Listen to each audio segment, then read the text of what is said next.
Ano ba ang trabaho ng pulis? Isa lang. Hindi na natin pag-argumentuhan, alam na natin lahat, ang PNP mission, trabaho ng pulis yun. Nandun lang, umiikot ang ating trabaho. The PNP shall enforce the law, prevent and control crime, maintain peace and order, ensure public safety and internal security with the active support of the community. Agree tayo lahat doon. No question about it. Ang tanong, para sa mga pulis natin dyan sa labas na naglalakad, ano ang trabaho, paano nila maisabuhay, paano nila magawa yung prevent and control crime, enforce the law, maintain peace and order? Iisa lang din ang sagot.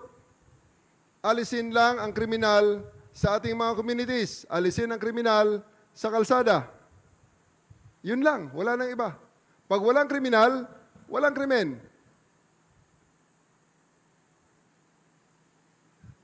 Agree ulit tayo doon. So, paano natin alisin ang kriminal sa kalsada? Iisa rin lang ang paraan na sinasabi ng batas. Alisin natin sa pamamagitan ng pag-aresto sa kanila at pagdala sa kanila sa judicial process.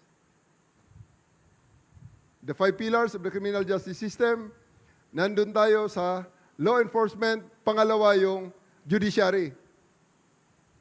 Nandun tayo sa judiciary ngayon. Okay? Prosecution and judiciary, magkakadikit yan.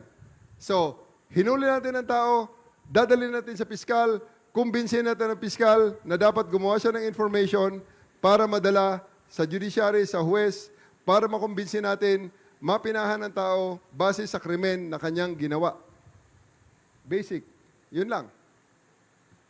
So, anong ibig sabihin? Ano ngayon ang isang numero unong metrics ng performance ng pulis?